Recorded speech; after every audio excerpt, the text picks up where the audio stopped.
Welcome to Zero Brightness, a podcast about horror video games. I'm musician and nerd James Woodard, stationed in San Antonio, Texas, and I'm joined by my friend and fellow musician Ali Jafar, all the way from Minneapolis, Minnesota. On this episode, we will be exploring two games that leverage and invoke nostalgia in their aesthetic and gameplay design choices: The Glass Staircase and Stories Untold. Both games lean on nostalgia heavily, but are they successful at actually being good games? We also divert course as Ali laments his disastrous breakup with Dark Souls 1, and we take a hard look at today's current AAA gaming industry and speculate if it's even worth it at this point, or whether we should just burn it all down.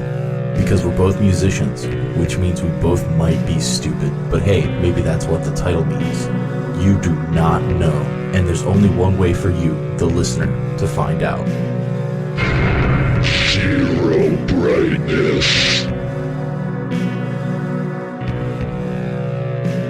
Today's episode is brought to you by nostalgia, and we are talking about games that use nostalgia as a design element and maybe a guiding principle. Sure. I mean, nostalgia's hot right now. So hot right now. People our age, the 90s was kind of like our heyday, and now that people our age are adults and can afford things, it's time to cash in on all that nostalgia. Yeah, absolutely. I also feel like as we move towards our inevitable, terrible future, we start to get more and more rosy about the past and we want to remember it. Sure, right. And I also think, too, that the age we are really the target market for nostalgia. Because, like, we're just old enough to remember stuff before you had internet and computers at home and all that, but we also kind of grew up with it. So we remember a little bit how it was, and so we're, like, the thirstiest. And it's like, for people older than us, there's this kind of awful, false nostalgia, like Make America Great Again bullshit. And then for people younger than us, it almost feels like they have this doomed romance with the past because they didn't get to experience it, and they're just like, oh, I love it, you know, but they have no idea what that is. I mean, when I was a high school teacher, I had a bunch of kids, you know, like 14, 15, 16, like nostalgic for 90s stuff and 80s stuff. And, you know, they would love Super Nintendo games and NES games and things like that. Or like Nicktoons, things like that. And it's like, you guys weren't even there, but still. I don't know if they picked it up from their parents or I don't know. I think it's that general feeling that we're just circling the drain.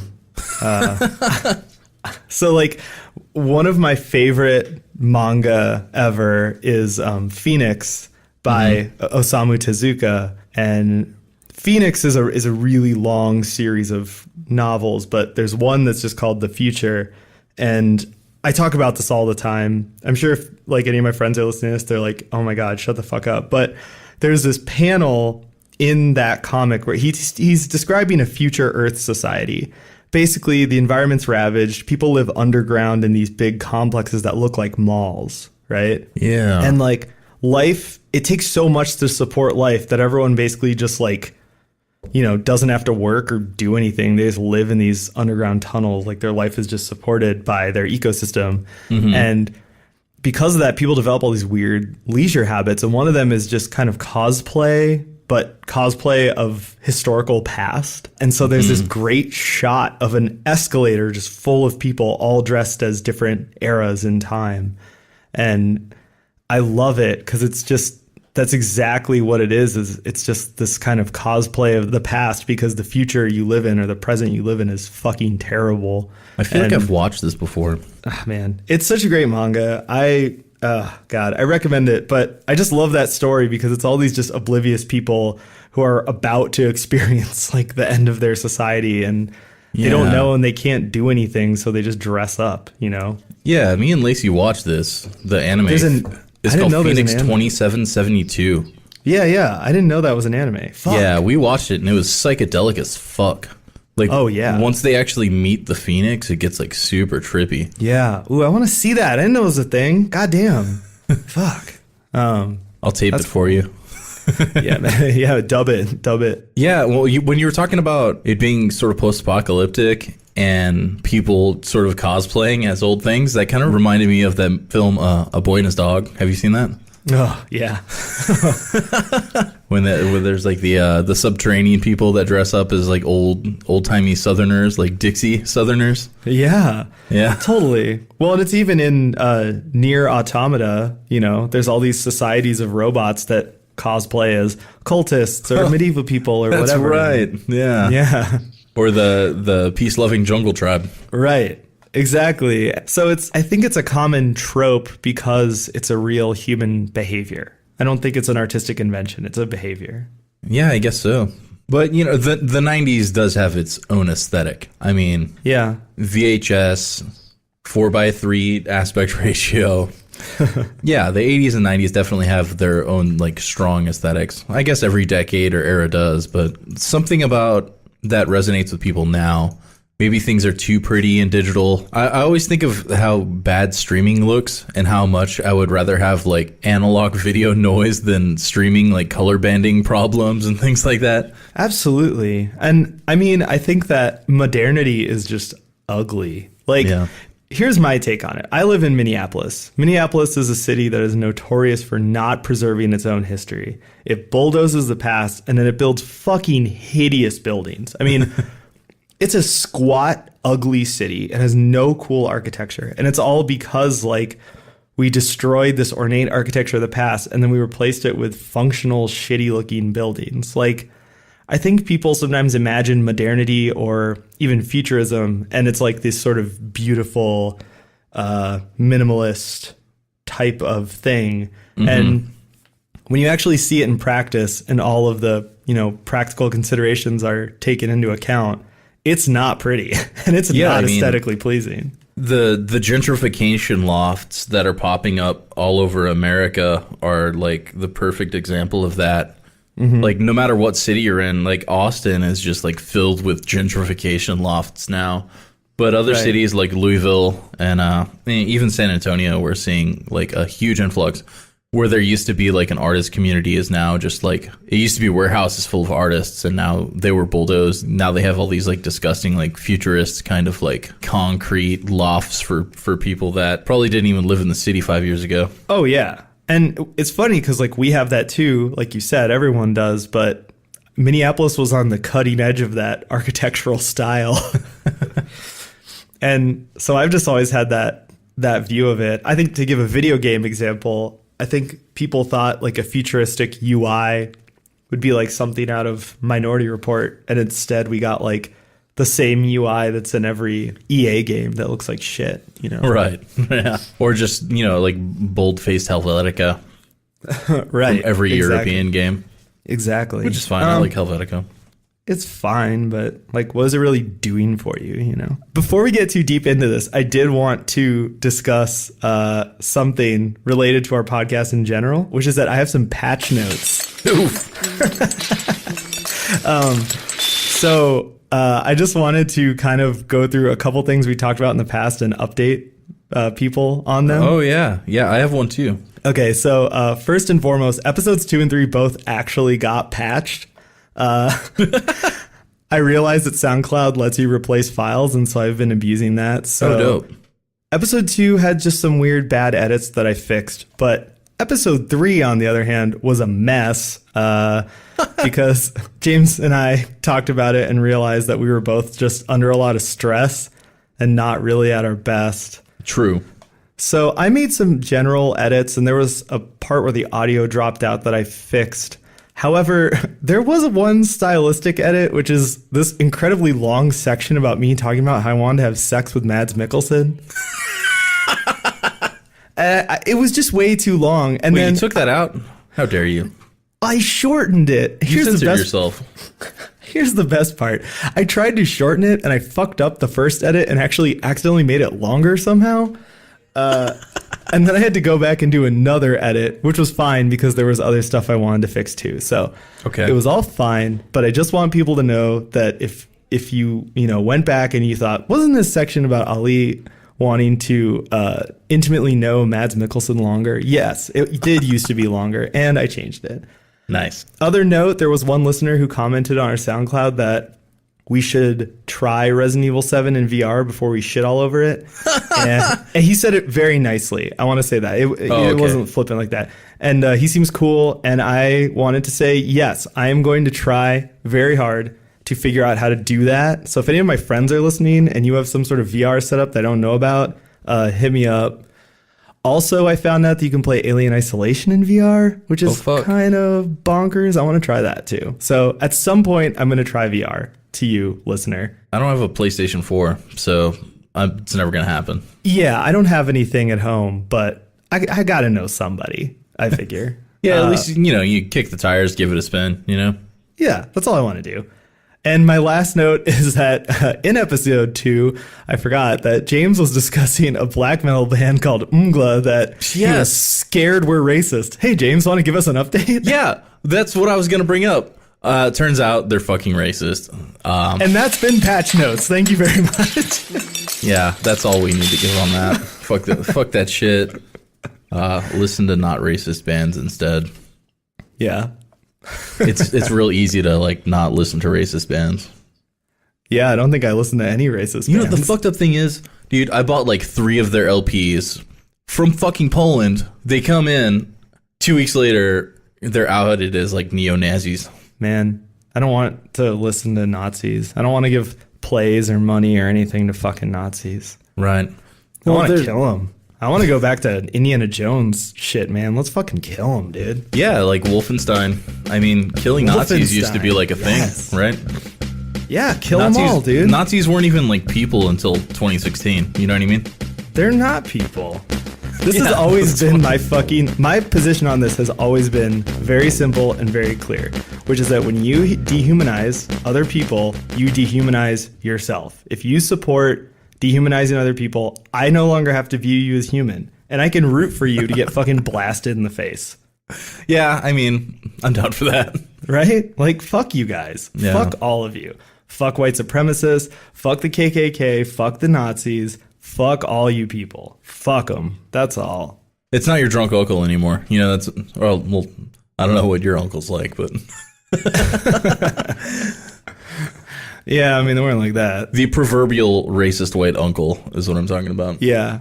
I mean, Asian racism is a little different. It's not death camp racism. It's just say really bad stuff racism, I guess. I don't know. It's all bad. All the older generations are just terrible. I don't know. What are you going to do? Nostalgia. You remember when Nazis weren't people? Yeah, no, remember those old video games where you got to kill Nazis instead of having to worry if the guy who made the game you're playing is a Nazi? Or you have to argue with them on the internet? Yeah, man. What a fucking mess, Metal fans are almost as bad as video game fans. For sure. No, 100% agree. I was just going to say, though, it's so crazy that it's so bad that even they had to remove the name of the creator of Minecraft from the game because he's a racist. Dude, Notch is such a piece of shit, man. Yeah. And that's super problematic because kids look up to him. Yeah. And the same thing with PewDiePie, Yeah. Minecraft. It's a toy for kids. Jesus. Yeah. It seems like PewDiePie, I don't know. I don't fucking watch his shit, but he's really trying to distance himself from all that shit after the New Zealand thing. Which strikes me as a lot of hot bullshit because people shouldn't need to die for you to take that stance. Yeah. Yeah. And why is it so hard to just come out and say all that shit's fucking wrong? Exactly. I never indirectly influenced a mass shooting, and I'm against all that stuff. So yeah, I can have a moral high ground over PewDiePie and tell him to fuck off. I'm already tired. This episode's over. Let's talk about let's bitch about more fun things like video games. Right. Okay. So today we're talking about games that use nostalgia as a design principle. Mm-hmm. And my take on it is that when the whole indie game boom happened, whenever that happened, a few years ago now, I expected a lot of developers to come out and start making games that were in genres, sort of forgotten genres of the past, right? Right. And it's interesting to see that didn't really happen that much. For the most part, it was just people borrowing the 16-bit aesthetic and then putting it on whatever game they were working on. Right, like Minecraft. Right. Minecraft is a great example, but even stuff that looks more or plays more 16-bit like, The mechanics and the way it plays seem to be very modern to me, and it's mostly just an aesthetic thing. So it's interesting to play games like the two we're talking about today, which is The Glass Staircase and Stories Untold, because they're kind of the opposite. Like, they're not afraid to be more modern sometimes in the presentation, but the mechanics are very, very, very old school. Right. Stories Untold kind of blends more modernity towards the end. But Glass Staircase, its feet are firmly planted in 1997.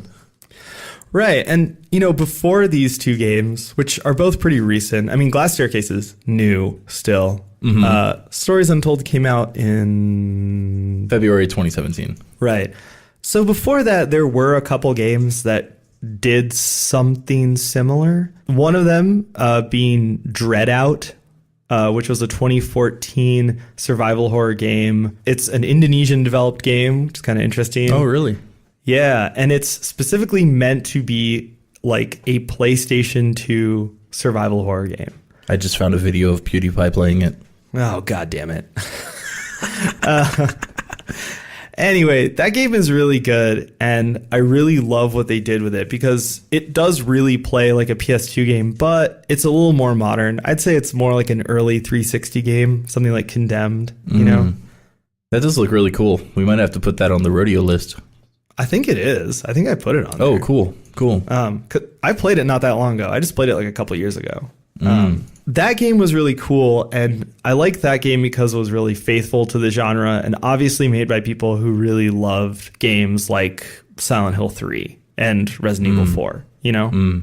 Another game that I'd put in this category would be Lost in Vivo, which we talked about. Sure. And that was another game that I loved because the aesthetic and a lot of the little art design choices were very steeped in this genre, but it was still very modern and it was very unique. Yeah, and it's games like Lost in Vivo almost feel like similar to Glass Staircase. It's like one guy's imagining of the genre. There's like weird idiosyncrasies, but it's like firmly planted within the genre. And so what I wanted to say about, you know, this whole concept of nostalgia as a design choice was that when I look at these sort of games, what I personally am looking for is a game that doesn't just use it as a gimmick, you know, a game that is steeped in the genre by someone who loves the genre and really just wanted to continue it. And I say that as an artist who, like, I make music that's very inspired by the 80s and 90s. And that's sort of my approach to it. You know, it's like my band plays a Kate Bush cover and it's not like her Kate Bush, like her 80s pop. It's like, no, Kate Bush is God. Like that's the milieu. Right. Like that's the thing, you know? Yeah. So when I was looking at, you know, let's talk about Glass Staircase, you know? When I was looking at Glass Staircase, I was excited. Yeah. It looks cool. First impressions of Glass Staircase are great. Right. But I was suspicious, and I'll get to my suspicions. But maybe we should just talk about what the premise is or what it is, you know? Yeah, well, just a little background. Glass Staircase is developed by a very small company called Puppet Combo. Basically one guy, and he's made a handful of games that are very grindhouse, 80s VHS style, and they all have sort of like questionable quality. Just go to his website, puppetcombo.com, I think. Watch the trailers for his games. Like, you can tell this dude loves the 80s, loves horror. The thrown together quality of the games is kind of interesting. We'll get into Glass Staircase. I haven't played any of the other games, but I'm not sure if I want to. I think watching the trailers is probably enough. Yeah. But dude's doing something pretty unique and pretty cool. So I'll give him that. And Glass Staircase specifically gained a lot of press and notoriety based on the fact that it looks like a PS1 horror title. Oh, for sure.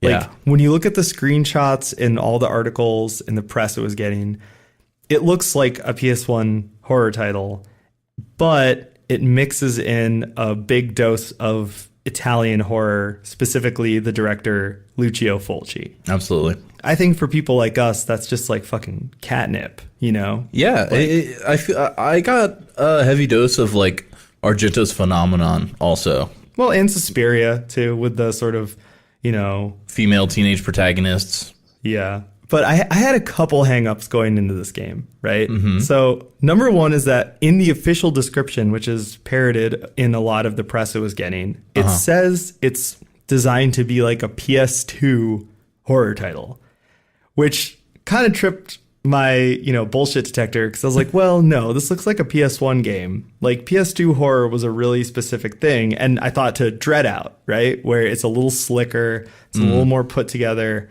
It looks professional. PS1 horror games, they weren't really professional looking. You know what I mean? Well, the biggest thing is the static camera and pre-rendered backgrounds. And that's PS1 AF. Right. Exactly. Even like, that's what's interesting is that if you know your horror games, by the time the PS2 rolled around, tank controls and pre-rendered backgrounds were going away.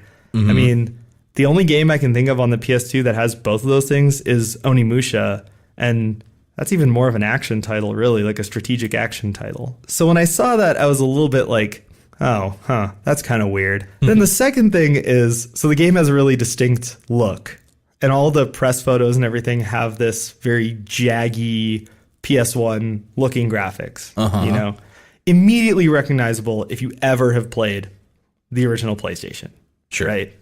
It punches you in the face. Yet, when I turned on the game, it's just a filter that you can turn off. It's multiple filters layered on top of each other. Right. And you can change what filter is on there. And after playing it for about 10 minutes, I realized that I kind of hated all the filters. They're very, very obtrusive, and they don't really fit. And once again, it made me think to the other game that I mentioned in my preamble here, which was Lost in Vivo, which has a very heavy aesthetic. It has a very distinct graphic style, but it doesn't get in the way of gameplay, and I never wanted to turn it off. You know, I was never like, oh, I wish this just wasn't here. But man, once you get to that hedge maze, I was like, dude, I can't right now.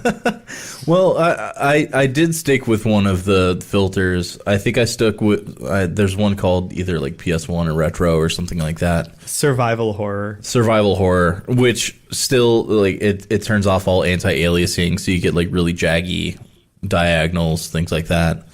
I feel like that fit the best. There's one that makes it look like a CRT, which like I use a CRT daily. Like, they don't look that fucking bad. No, I know.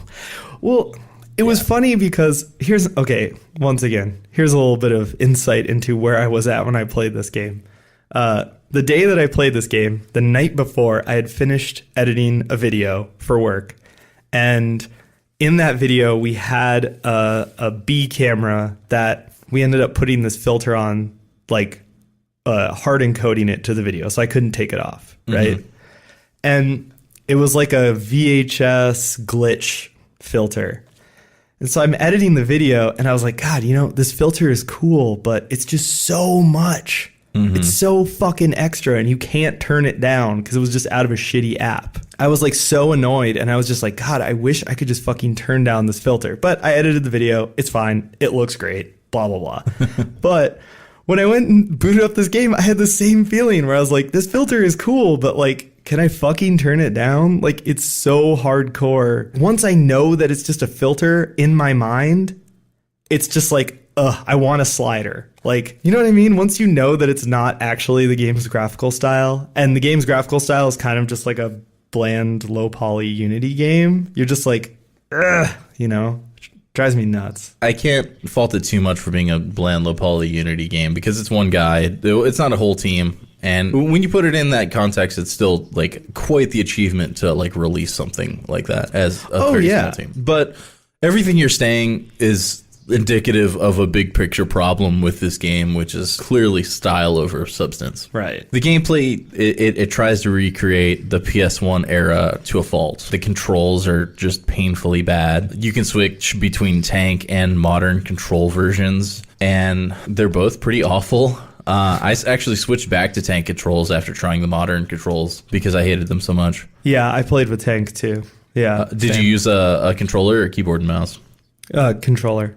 Yeah, I controllered it too. I wouldn't have called it a modern control scheme because it's very unique and strange. Yeah, it's like a weird twin stick thing, not like a dual analog thing. Yeah, one of the sticks, you walk forward and back and you strafe left and right. And then with the other stick, you turn. Yeah, it's really weird. It's a fucking mess. They could have did it with one stick, and when you press left, you go left, right? Right. They fucked that up bad. And you know, to give the listener some context, this is all what you encounter when you boot up the game. Yeah. Within the first 3 minutes, you know, you start in a room and you're just fiddling with all the settings and you're fiddling with the controls, like just trying to make heads or tails of the situation. It's just a mess. Oh, yeah.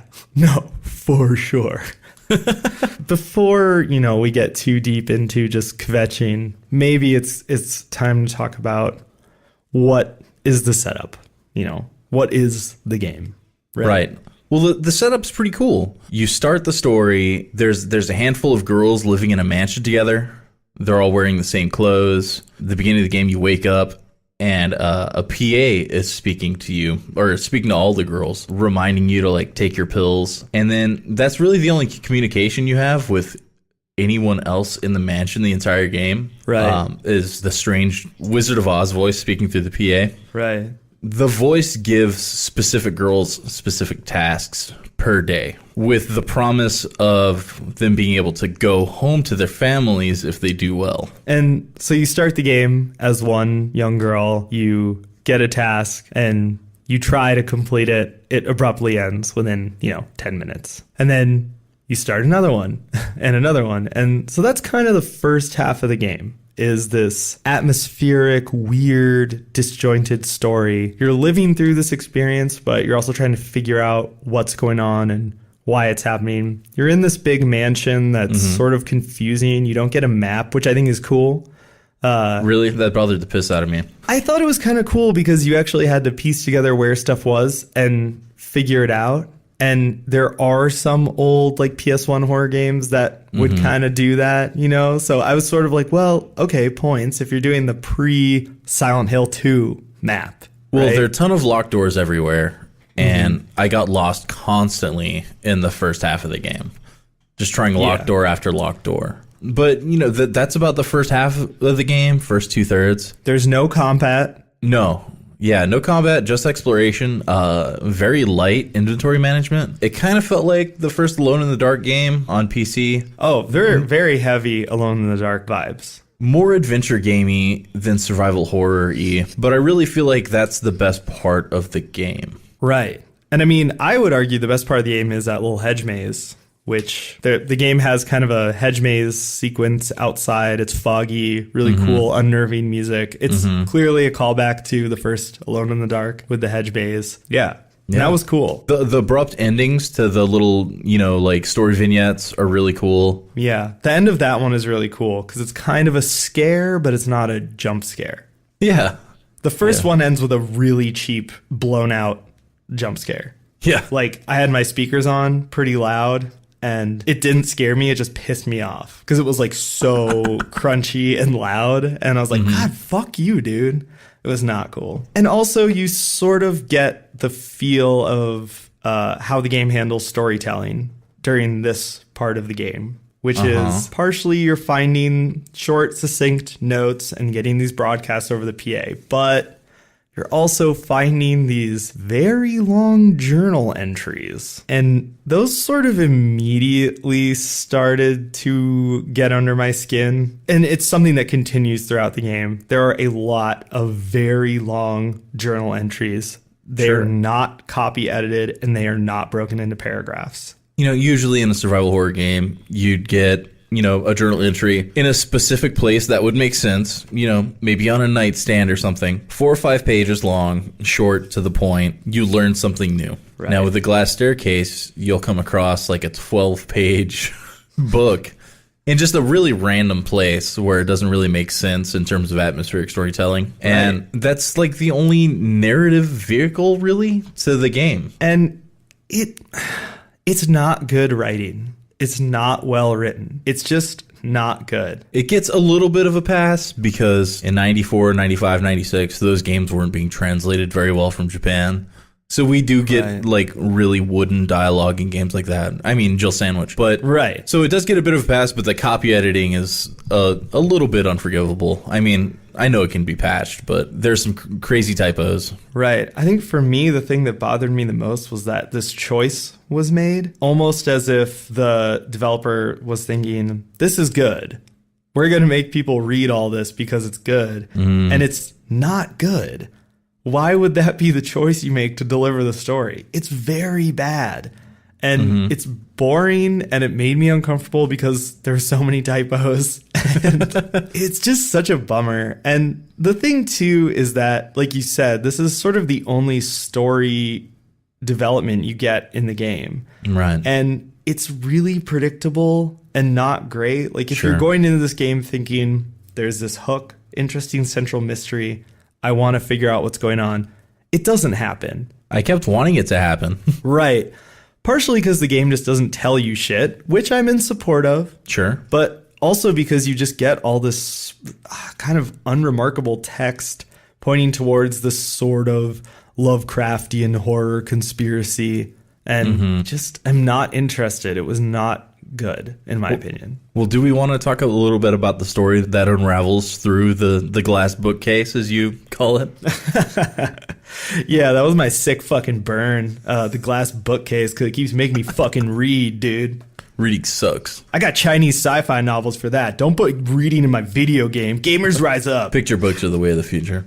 I want my pictures. Give me my pictures, god damn it. All right, so you can fact check me on this because I'm not 100% on all the notes that I read through the fucking game. It was a lot. Yeah. So this woman and her husband live there. He goes off to war and he comes back with some like pretty rowdy PTSD. And something speaks to him and he discovers that his grandfather did all these crazy experiments about like bringing the dead back to life. He like turns into like a total asshole and like shuts out his wife and he starts like living in the cellar and doing all these like weird experiments on like bringing dead people back to life. Right. And he starts on his cousin that died in the war. He brings the cousin back to life and he ends up like killing it again. And so you hear that story from both perspectives, like the wife and the evil scientist's perspective is pretty interesting. And then like villagers start showing up around the house like en masse to volunteer for the weird experiments and like giving their kids to the doctor so they could do experiments on the kids too, which I don't really understand because he's bringing the dead back to life. So why do you need live people? Yeah. There's a lot of stuff I don't understand. Maybe I missed some memos or maybe I like powered through them. No, I mean, that all sounds like everything I read. Yeah. I didn't read anything different. And I mean, this is the problem with this story is that, to be clear, you're all just reading this in these giant epic length memos. Right. The story in the game, the sort of procedural story or atmospheric story is that there's this group of young girls in a mysterious mansion. They keep trying to get through it and disappearing. What the fuck is that? Like, that's what I'm interested in. Yeah. Is like, yo, what the fuck is that? Tell me what the fuck that is. Exactly. And instead the game is like, Dear Violetta, tonight the experiment went awry. and it's just all this fucking garbage. And I was just like, I'm not interested. And it kept going until like the very end. And then it has an ending that makes no fucking sense. And because it's not tied to the story in the memos, it's tied to the story in the game, sort of, but it seems nonsensical because that story wasn't developed. The interesting story in the game wasn't developed. The closest thing I can compare it to is in House of Leaves, the horror novel by Mark Danielewski. House of Leaves is interesting because there's parts of it that are amazing. It's got this great main storyline about this house that keeps growing and generating itself. It's very cool. But there's a whole other story that plays out in the margins about a guy who I don't remember his name, but I would call him Motorcycle McCool. And basically he's just James like... Hurley. Yeah, exactly. Total James Hurley vibes where he's like, I'm a bad boy. I do what I want. I wake up and smoke cigs and drink a beer. Like, fuck you. Yeah. And the book gets really hung up on that story. And towards the end of it, it's developing that story almost more than the really interesting story. And it's just so frustrating because it's like, yo, I came here for that. not this. Why are you showing me this? And that's how I felt about this game, where I was like, dude, I did not come here for some very poorly written knockoff Bram Stoker bullshit. Like, I came here for some atmospheric story stuff. Some creepy, like, giallo horror. Right. And just visually, you know, the game reminds me of these great minimalist PS1 games like the City of Lost Children, or, you know, even like Silent Hill. And then this other stuff just doesn't remind me of anything cool. It's just not good. But that's the thing, is like, if you wanted to make a game that put together different influences, you should mix them together. It's like, you shouldn't just dump them on the table and be like, here you go, suck it up, you hogs, which is kind of what this game does, because it's like, well, here's your PS1 pile of slop, and here's your Alone in the Dark pile of slop. Enjoy, you know? Well, so the second half of the game, all the other girls are dead and you're the last one left. You decide to not take your pill in the morning, and you open up the door to your bedroom, and there's a gun there with a note saying something to the effect of, like, let's enact this plan that we had planned out. And I don't know if I missed something, but I had no knowledge of this fucking plan. Did I miss something? Or? No, you did not miss something. Okay. So you're the last girl and you pick up this gun, and then it turns into the more survival horror-y, action-y stuff, which is pretty bad. I will say, though, that the final girl is really cool.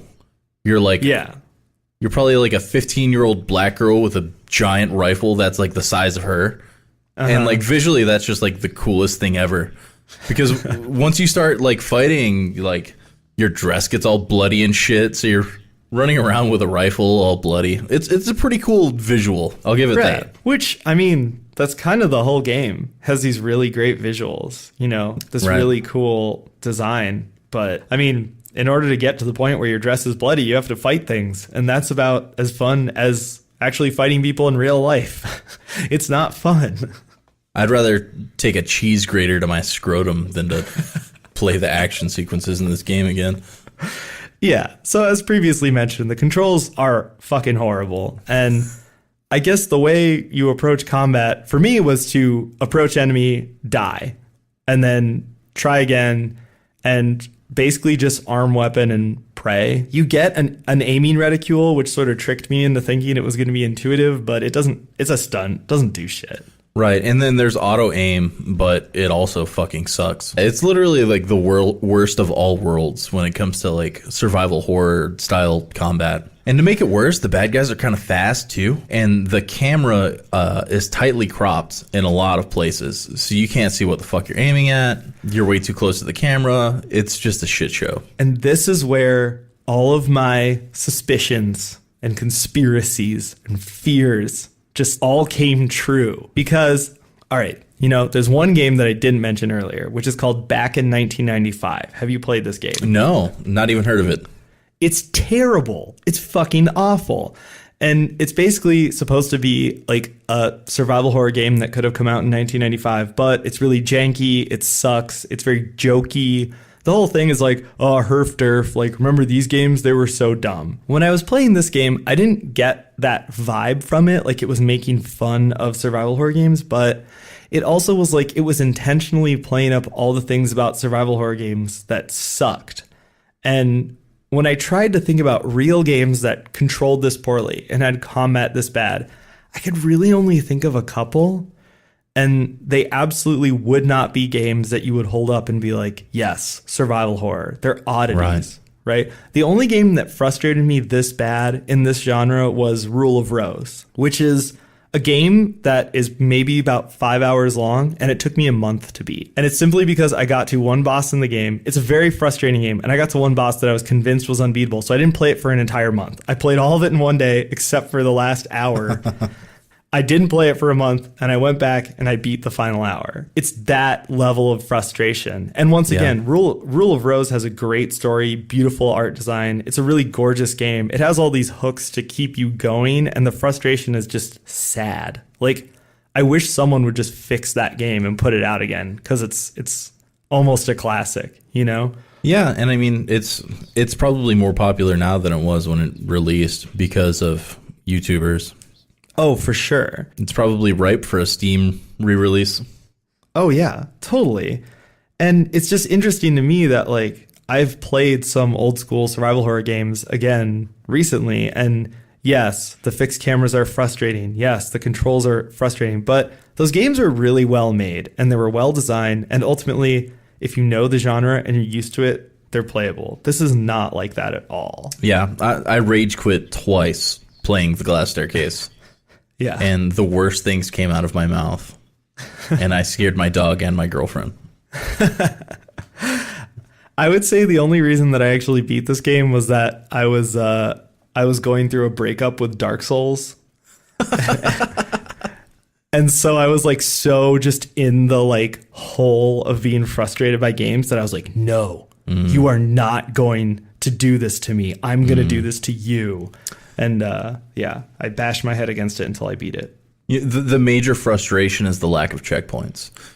In the first half of the game, it's not a problem because you'll save after each day and you can't really fuck up. But the second half of the game, when you start dying, it ends up being all these like little mini marathons to the next autosave, right? Which is super fucking frustrating when you have to, battle. Like there's one part of the game, spoiler alert, where you're fighting another one of the girls that died previously, and now she's naked and super fast with a butcher knife. And I probably died 3 times on it, but you finally kill her, and then right after you kill her, you've got to fight another boss who's way harder. So annoying. And I'm not going to get into the mechanics of this boss fight, but here it is.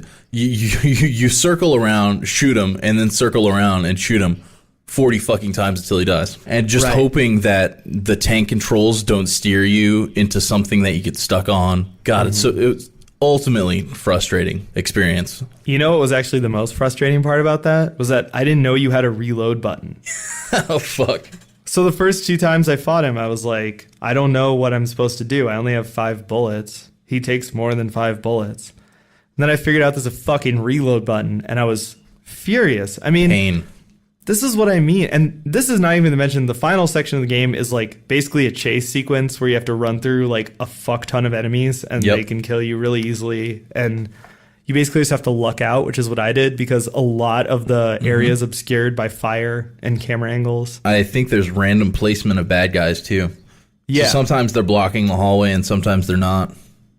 Yeah. I just got lucky. I mean, that's the only way that I did it. It was just, once again, I was trying to figure out, like, is there a game that is this bad, that's this frustrating and broken? And yeah, there's one. It's Rule of Rose, and it's the worst part of the game. Like, and it just kept making me think back to what I was saying in the intro, where it's like, when I think about nostalgia or I think about, incorporating influences that are nostalgic, it's not this. This is a mess. This is almost what I would expect someone, like, I would have expected someone to make this game in 2002 who hated survival horror games and wanted to make fun of people who liked them. This is the big crux, right? Like, is the game like a big missed opportunity? Because there's a bunch of stuff I do like about it, but it just falls flat on its face the second half. Or is this, a guy that's just cranking out these like 80s grindhouse kind of games with no interest in quality control, just trying to build hype through aesthetics? I want to lean towards missed opportunity because it takes a lot of effort to produce something like this, especially for 1 or 2 people. Right. No, for sure. And it's like, I don't want to shit on like an indie dev or just someone who put this together, but I agree with you. I think it's a huge missed opportunity. And I just wonder about the choices made here and why they were made and why. A bigger question is why so many people are talking about how great this game is. I mean, I've watched videos, I've read articles, like I was kind of poking around and like people who I usually like their writing or respect their opinion or whatever are talking about how this is good. And it's like, dude, how? Right. I mean, it's not, it's an interesting experiment. I really think if Puppet Combo is going to keep evolving into something like a great game dev, right? They either need to work on their scenario design or hire a scenario designer and work on, like more interesting puzzles. Because essentially, there are a couple like the door's locked, you need to find the thing, or you need to find the thing to progress. Right. But it's always just like fetch one item and bring it back to the thing and then progress. There's no real interesting inventory management or puzzle mechanics or anything like that. So what it boils down to is, a great atmosphere, pretty interesting, like mansion, and the cellar. The entire environment is really interesting. Yeah. And I think a scenario designer would come in and see this built out environment and come up with like a lot of really interesting, like puzzles and ideas on how to make the game worth playing a second time, I agree with all that. And I think, I don't know. I mean, imagine if this game got another year of development. Yeah.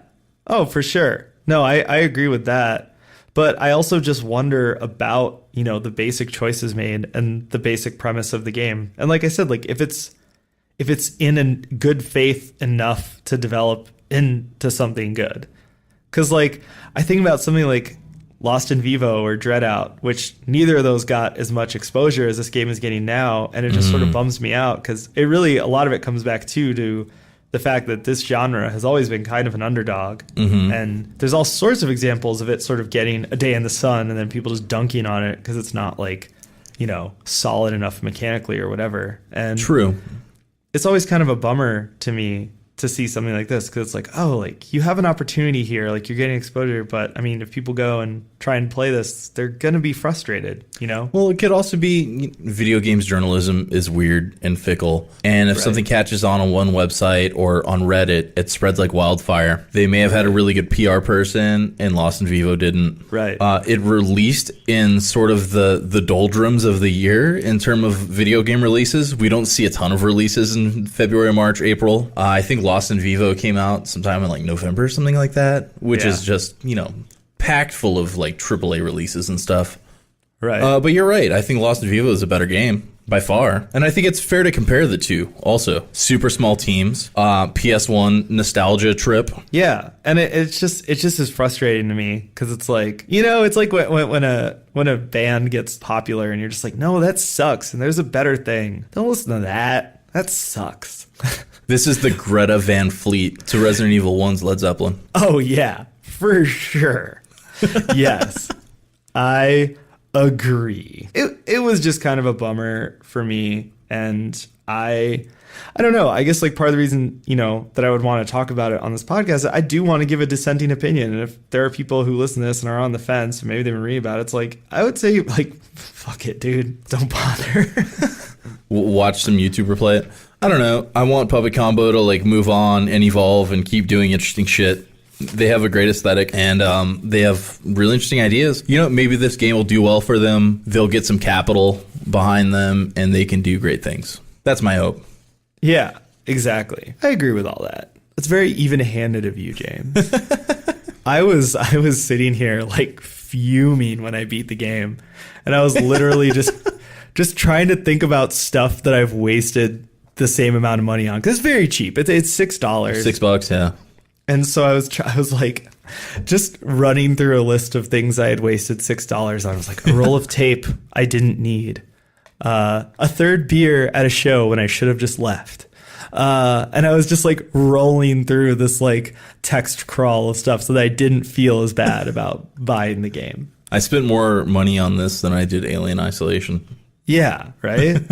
That's what I mean. But also, like, the price of PC games are so, like, just, they don't make sense anymore. Right. I try not to compare the prices of PC games anymore because nothing makes any sense. Yeah. I mean, I got Yakuza 0 for like $12, and that game brought me like so many hours of joy. That was like at least $100 worth of fun for $12. Yeah. And then there's games that you pay $60 for and you just play for a few hours and you're just like, or you just feel like you'll never get back to it. I have so many games like that where I'm just like, I got to get back to it. Yeah, I mean, that's my retirement plan. Getting back to all these games. Yeah. So, yeah, all those Dragon Quest games I keep starting. Let's go finish one of them. Fucking hell, man. So many JRPGs. Yeah. My retirement home is going to have a stack of Super Nintendo JRPGs. It's just going to be JRPG themed. Yeah, I can't wait to see retirement homes when we're like 70 and 80. Yeah. Talk about nostalgia. prefab cottages with a lot of screens. Anyways, do we want to say anything else about this game? Oh, do we want to talk about how dumb the ending is? I mean, you touched on it, but do you want to talk about it? No. Okay, I'll do it. So you escape, and there's a car waiting for you, and you jump in the back seat, and the car drives off. What the fuck? Yeah. The end. Well, and also the other young girls in the game are all sort of Star Wars style, like Force Ghost Jedi waving at you. It's the worst. Because they're all definitely dead. Well, one's like double dead. I don't know about the other ones. Oh, yeah. One of them we killed. We shot. There's the zoom in when you shoot her in the eye. That was pretty cool. Yeah. That was very Fulci, actually. Like the splinter in the eye scene in Zombie. Yeah. And like the title screen was like super like zombie looking. Yeah, for sure. I mean, it's one of those things where it's like, yeah, you clearly have good taste, developer, but you can do better. Do better. You're better than this. Yeah. Come on, Puppet Combo. Yeah. I mean, that's all I have. Well, and you know, okay. So the other game that we're going to talk about is Stories Untold, which I thought was interesting because I had the opposite reaction to it. Like, I was really into this game, but it was almost as frustrating. Really? I didn't really have many frustrating moments with it, except for the UI in one part we'll talk about. But, well, I mean, I think the whole game design is sort of purposefully frustrating because it's supposed, once again, I mean, I thought these two games paired well because they're both supposed to be old school. They're supposed to emulate this experience of technology from the past, and I wasn't expecting it, so for me it was just like, oh shit, I have to remember how to play text adventure games, you know? Yes. And so it was funny that and it's not modernized like at all. It is as frustrating. The text parser is a little more forgiving than the old school text adventure games. Right, but not I say much. that coming from just finishing the first two Leisure Suit Larry games, Sure. which I had a bunch of fun with. So in Leisure Suit Larry, you can only give it, a verb and a noun, like enter dumpster. In Stories Untold, you could give it multiple words, like go to backyard. Right. Which wouldn't work in Leisure Suit Larry. You would have to write go backyard. Right. So there's a bit of forgiveness in the text parsing, and also in terms of scope of what you can do, it's much more limited. So I would say it's on a bit of a narrower path than the old school text adventure games. Right. Which helps. It keeps the pace up a lot better than something like Zork. Totally.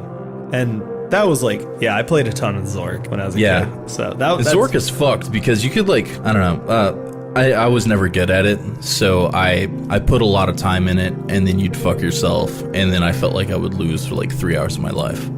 Oh yeah, for sure. Yeah, no, totally. That just doesn't happen here. You can't fuck yourself. It's in terms of game design, it's broken up into 4 episodes. It's presented like a TV show. It's got intro credits at the beginning of every chapter. Right. And then you're thrown into one of the 4 episodes. Each one has a different approach, but they all have a unique narrative vehicle. Like the first chapter is a text adventure game. The second chapter, you're doing experiments in a laboratory, so you've got a bunch of equipment in front of you. The third one, you're dealing with a bunch of microfilm, so you have to go through like a bunch of microfilm for instructions and have to play with radio signals, things like that. Right. And that all ties into the story in interesting ways. For sure, and that's what I mean about the interface being this kind of purposefully frustrating thing. Is like, yeah, the first one is just a text adventure. And so you have to remember or learn, if you don't remember, how to play those games. 2 and 3. If you pause the game, it does explain the text parser to you, so it's not too bad. Oh, really? I didn't pause. I didn't know that. Yeah. And it gives you some hints, like it says, "Hey, type look around if you're lost."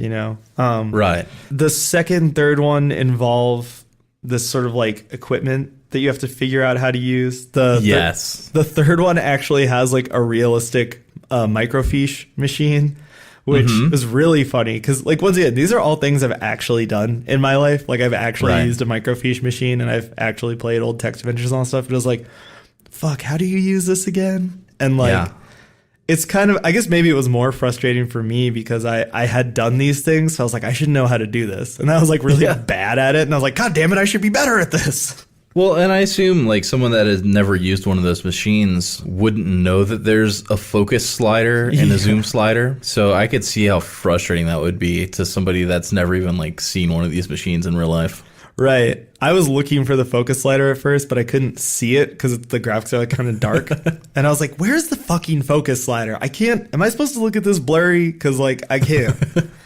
Like I have pretty bad vision. So I was just like, God damn it. Yeah, a lot of people say the third chapter is the worst of the three. It's the I hardest. enjoyed it thoroughly. It is the hardest because you actually have to, you might actually have to put pen to paper to figure out a couple of the puzzles, but super interesting regardless. Right. And okay, so what I really like about this game is that, so like James said, it's presented like an episodic TV show. And so you start up a chapter, you see these credits, and then it just throws you in. Mm-hmm. And in each chapter, so even the first one, you play it exactly like a text adventure, but your point of view is a person sitting at a desk looking at a computer. Right. And eventually things start happening in that frame of reference and not just in the computer. Mm-hmm. Do we want to take a spoilery approach to this? I'd say let's wait as long as we can before we get spoilery. Yeah. But so in the second and third chapters, they actually move your frame of view and interaction outside of just looking at a screen or looking at like an equipment setup. Sure. You can hit tab on your keyboard and swivel the chair around to something else. Right. And eventually you have like in the third chapter, you actually have to get up and walk around. And so I think that's when the game gets really interesting, is that it's not just playing with your perspective and playing with nostalgia. It's actually like creating this really unexpected like mind fuck where you're like, I don't know where the game is.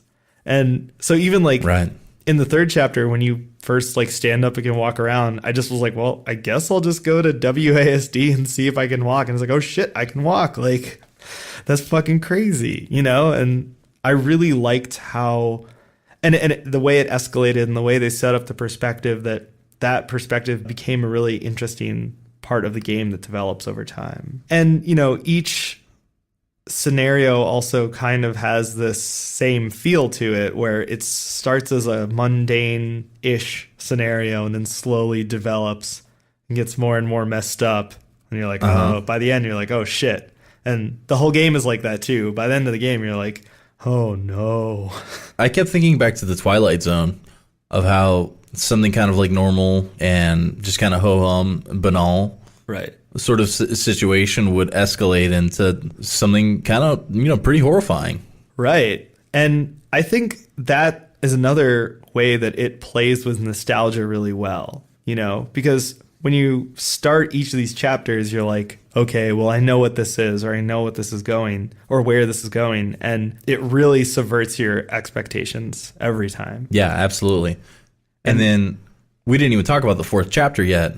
Right. But then the fourth chapter comes and it recontextualizes everything else about the game. Exactly.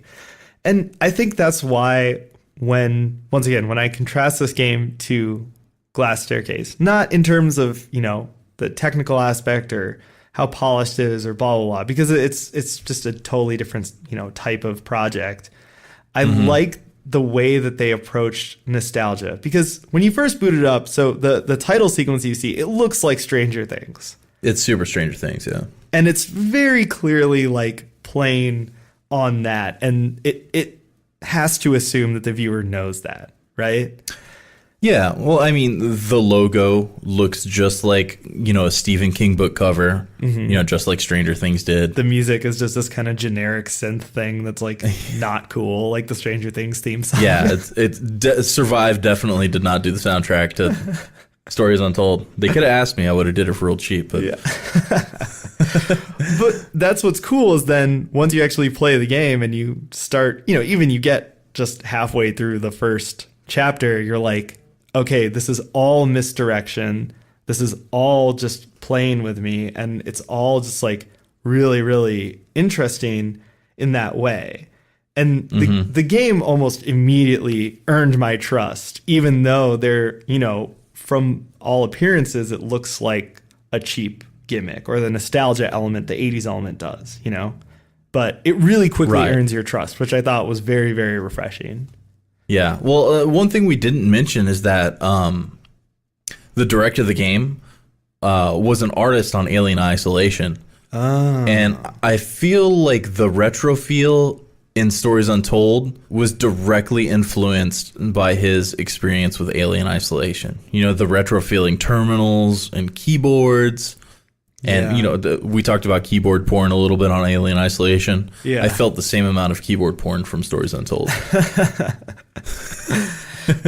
Yeah, totally. And I really like that about the game, just as I did in Alien Isolation, where it's like it really works and it puts you in a time and place. In the beginning of Chapter 1, when you start the text adventure, the game is loading from a cassette. Right. And it sounds like modems screaming in pain. Right. And it takes way too long for the game to load, and then the graphics are loading in really slowly and like 4-color CGA or something like that. And I think that's something that I think about a lot lately, because it seems like every horror game coming out is set in the 80s. And it's a good setting. Like, it's a cool aesthetic. Like I said, it really puts you in a time and place. It appeals to a certain set of gamers immediately. And it solves the quote-unquote cell phone problem that writers are always talking about, which is that most horror movie scenarios could be solved by the protagonist having a cell phone. Mm-hmm. So I get all that, but I still like to sort of look at a game and think, hey, was this done in good faith? Like, does this have a reason to be here beyond just those sort of boilerplate reasons? And I think Stories Untold, it's really a compelling part of the game, and it's really, really well done. Do you think the 80s and 90s nostalgia is unprecedented, or do you think every generation has that? Oh, every generation does. I mean, I'm thinking back to like the late 80s, early 90s, and there was like a big 60s nostalgia, you know, with like the Wonder Years, Happy Days, things like that. Well, and throughout the 90s, there was such a 70s nostalgia. Was there? Oh, I guess that 70s show, etc. Well, and even just with fashion and design, there was that same kind of like bold, dark, earthy color thing happening, and like really heavy guitar music and all this kind of stuff. Like, yeah, and in the 70s, there was this 50s nostalgia, like Happy Days. I mean, it's 20-year cycles. It's pretty predictable. I think that, you know, like I said, I think that now we have some unique scenarios that are making people more and more go back to this. I think everyone feels like the world is going to end. And also technology has progressed so much that setting something in the current day is very difficult. You know, saying like a horror story in the current day is difficult because you have to sort of write out all these elements that would ruin it. What's the scariest thing you could think of? Like Facebook going down for 2 hours? Yeah, exactly. And I think there are some compelling movies and games that are set like inside computers that like really explore technology. But even in those instances, it's like you have to buy all in to the modernity, or you have to just take it out. So I don't know. Do we want to talk about like the whole ending, the whole last section? I feel like we gotta kind of. You know, if you want to play it, stop the podcast now and go play it. Come back in 2 hours. Because this is basically a 2 or 3 hour game if you power through it. Right. Yeah. So we're going to spoil it. So if you're going to play it, do it now. And then come back and listen to this shit. And it'll be like, oh yeah, sick. Do we want to get a little deeper into the episodes before we jump into the 4th episode? Yeah, sure. Okay. So the first episode, House Abandoned. It's a haunted house text adventure game, but you're sitting in a chair playing it. At a certain point, things get dark, and I think the power goes out, power comes back on, the computer comes back on, but the game has changed, and the game is a lot darker. Right. And it turns out you're in the house that's in the game, sitting on the second floor. It ends up being you find out that it's your house or your family's house. Right. In the game, if you type, you know, like enter house or open door, you hear that as the character sitting in the chair. So as you type in the text to, you know, walk up the stairs, you can hear somebody walking up the stairs in the house. Right. which is fourth wall breaking, creepy as fuck, super cool, and basically it ends with the character you're controlling, which is kind of the guy that broke into the house or whatever, walking up behind you, and I think, doesn't he kill him? Or the chapter abruptly ends as you enter the room, something like that. Yeah, it's unclear, but yeah, just abruptly end. But it's super cool, fourth wall breaking, kind of, I don't know, it's just really unnerving once you realize that. Yeah, and like I said, I mean, I love that it's the first chapter because it boots up and your frame of reference is a computer on a desk in front of you.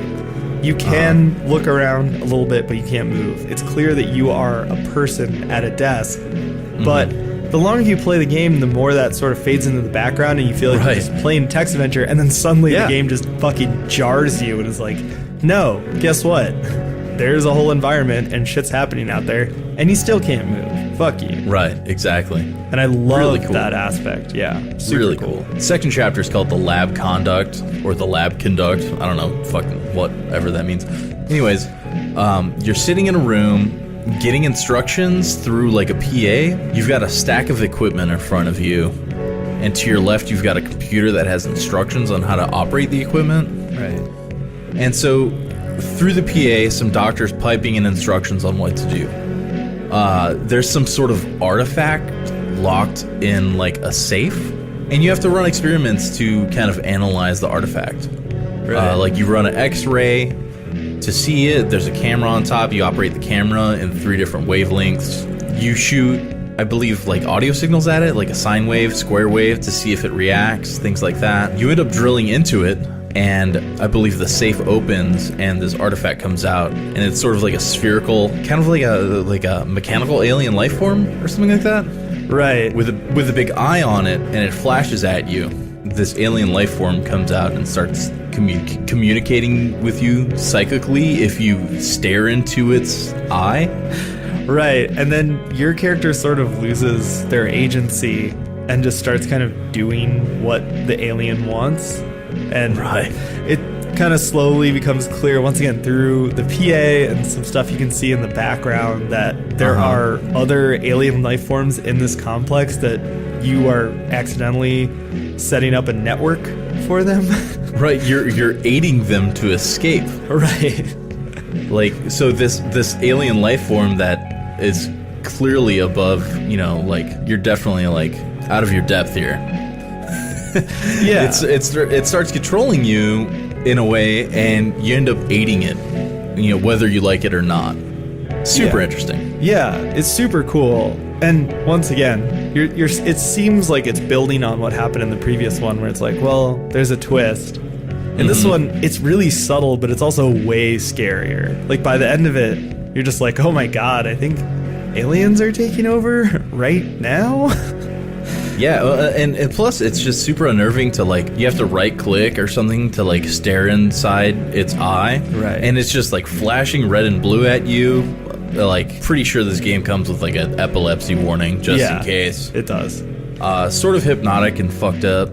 Right. Really interesting. And I love that it really plays into, I think one of the themes in this game that comes up over and over is control. Like, yeah, absolutely. The game is continually taking away control from you. And, you know, sometimes it's masking it behind, you know, something like, oh, you're at a retro computer playing text adventure. But this one, it just fully takes away your control. And it's like, no, you just have to do this thing. And there's even one point, like, there's a puzzle where, like, it's flashing symbols at you. And at first you don't understand, but then you realize that it's flashing symbols. The symbols that it's flashing are like the solutions to like the next puzzle. Yeah, and I think that is really how this game is so effective as a piece of horror, that it keeps you in the dark, it keeps taking away control, it keeps subverting your expectations. It's really, really well done in that way. Like, it just keeps fucking with the player in a way that is pretty rare, you know? Super cool. Yeah, super cool. Because I think there's moments where you could almost look at this and be like, you know, is it horror or is it more just like a tense sci-fi or whatever? But then there's other moments where you're like, dude, this is fucking scary as fuck. Really unnerving. Yeah. Really, really unnerving shit. Got under my skin for sure. Yeah, for sure. All right, so the third chapter is called The Station Process. You're at a remote weather station. I think you're in like northern Greenland or something like that, or island off Greenland. Right. Immediately get John Carpenter The Thing vibes. Yeah, totally. There are 2 other stations, but the microphone in your station is broken. Right. And I think you have some critical hardware that the other stations don't have. So they still need you to decode radio messages. To your left, you have the microfiche machine. Yep. And in front of you, you've got a stack of radio gear. So the other stations will tell you to tune in to a certain frequency. You'll get information from that frequency. Usually it's like a looped pattern of numbers and letters. And then you find the respective page in the microfiche machine, and then you translate that and pop into the computer and move on. Yeah, and it gets really stressful because essentially what you're hearing from the other stations is like a little radio drama about the end of the world. Yes. And slowly, yeah. But while that's happening, you're decoding numbers and letters and then putting in these like code lines into a computer, and it gets really stressful. I remember there was definitely a point where like towards the end where I had to, when you go to the last page and you have to decode what the code phrase is. Yes. And it's like one of those giant yes no maps, you know? It's like, did you wake up feeling happy today? Yes, no. You know, like that, but it's like huge and it's just really inscrutable. And I actually out loud, I was like, oh fuck. You know, like it's and I mean, it's a really good moment. A lot of kids that have played this, one, they don't know what the fuck a microfiche machine is. They don't know what microfilm is. But at the same time, they probably never decoded Morse code. Yeah. And so, you know, there's one point you turn into a different frequency and it's just like a bunch of short and long beeps. I could see why that would confuse the shit out of a kid that grew up nowadays.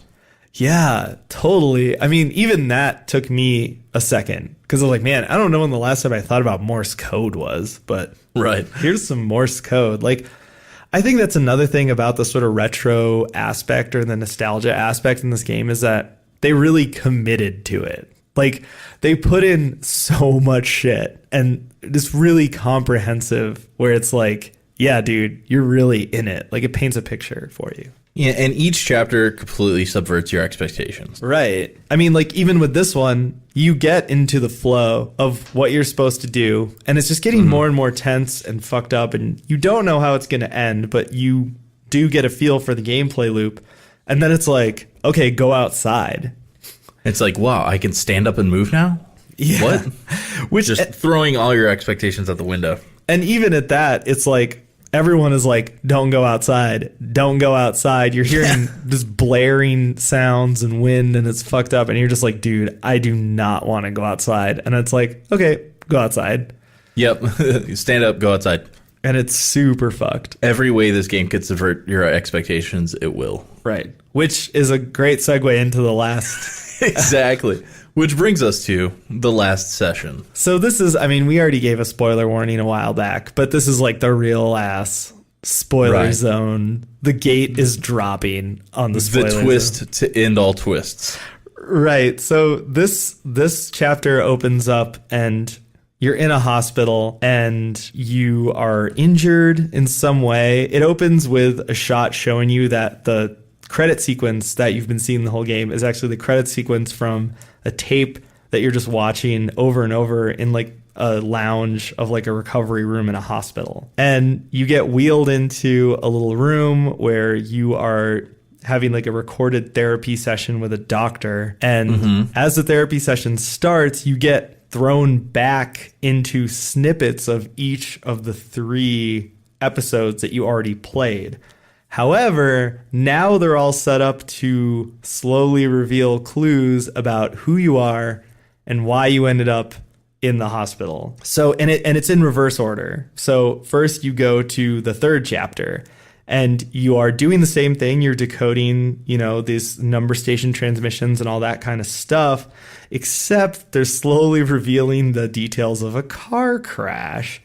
Right. And somebody died in a car crash. And you're like, oh, that's kind of weird. Right. So on the microfiche machine, instead of decoding like government radio signals, it's a police report that details the car crash. And instead of having to input something like Morse code, you have to input the case number or something like that. Right. And like the voices on the radio are different and they're really creepy. It's very unnerving. So then you get to the second chapter, which is in the lab, and you realize that you're actually laying on a stretcher, like in a hospital. They're doing triage to try and keep you from dying. You're in the operating table, right? Yeah, but you're doing the same puzzles, except now you are laying, on an operating table. Once again, very fucking unnerving. It ends with a drill going into your head to, presumably to release the water buildup so your head doesn't burst. And this also recontextualizes a bit the alien life form that you communicated with. It ends up looking like the surgery lights. Right. So then the last bit is actually the first episode, and in this one you are just playing the text adventure again, except it tells you through the details of the game what actually happened. And as it goes along, it gets more and more degraded and broken and fucked up. And it's really, really scary and unnerving. And it forces you to replay what happened on the night of the crash. I was saying to James in chat that I was like, I kept trying to be like, stop. No, don't do it. Don't fucking do it. And nothing happens, of course. But basically what happened is that you are, some early kid in his early 20s. You got fucking drunk at a party and tried to drive your sister home, got in a car crash, killed her, and then framed the guy in the other car and somehow got away with it. Yeah. Your dad gives you a bottle of whiskey as like a celebration because you're like leaving on a European trip or something. You drink too much whiskey, take the bottle with you because you're a grown-ass man in 1985. Yeah, right. Wreck your car, kill your sister. I don't know if you kill the other guy or not. But you put the bottle of whiskey in the other car. And then the cops show up. And the red and blue lights are flashing. Which is a throwback to the second chapter. Where the thing was psychically speaking to you through red and blue light. So the fourth chapter is going through and recontextualizing like every step of every other chapter. Right. So the haunted house is actually the house your parents lived in. You're in your room. Your sister's room was next door to you, and during the spooky part of the first chapter, it was boarded shut. So there's all these little clues that are foreshadowing to what's truly going on in this game. Right. And the last bit of this chapter is that you are walking around the hospital with the alien life form, which is now just like your conceptualization of your sister's ghost. And she's just like telling you you're a piece of shit. Right. Yeah, which is really dark. I don't know if I needed that when I played that. Well, it's very Silent Hill 2. He can't come to terms with his trauma and how he fucked up. Right. And then so, the last chapter is him finally coming to terms with what he did and facing it. And while it's too late to redeem himself, it's either that or just like shrivel up and die. So, yeah. It's super brutal. Holy hell, man. I felt really fucked up after I played super brutal, that. super interesting. We did talk about games that recontextualize everything only at the ending previously with Ethan Carter. Right. I think this does the same thing to even like a heavier degree.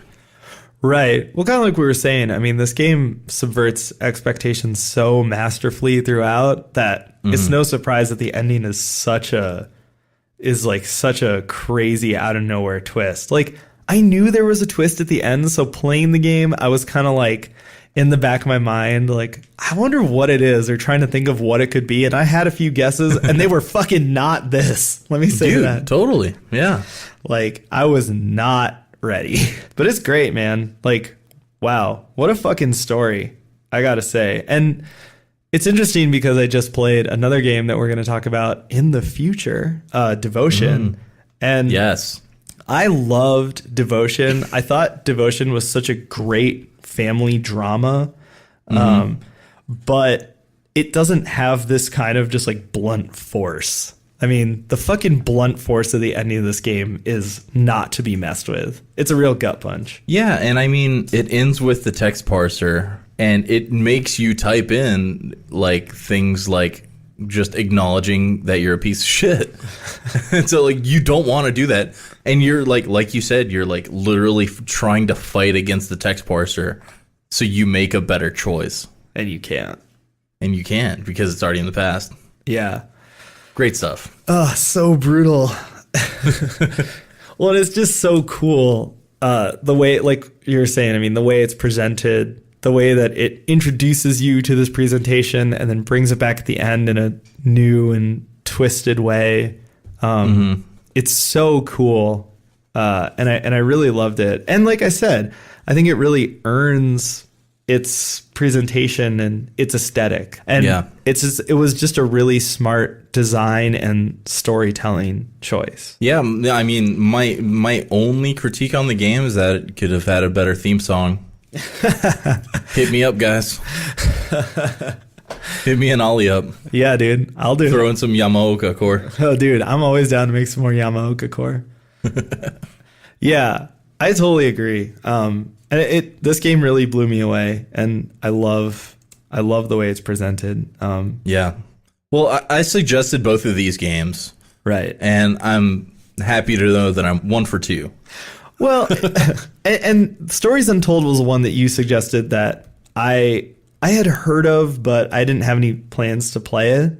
So your recommendation, I was like, yeah. And then I was like super into it. Glass Staircase, I had already heard of and was already planning to play. So Yeah. don't feel bad. You didn't make me play it. I was going to play it anyway. And I was going to be let down and angry anyway. But yeah, I mean, I am interested still after everything, after all the wounds.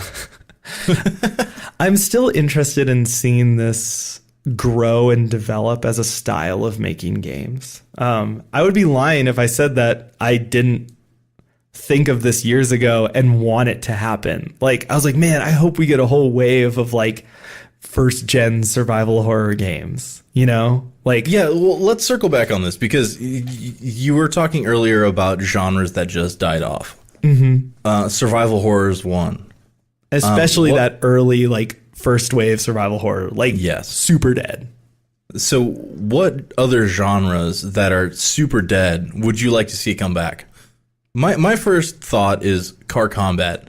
What the fuck happened to Twisted Metal, and why can we not have another Twisted Metal game?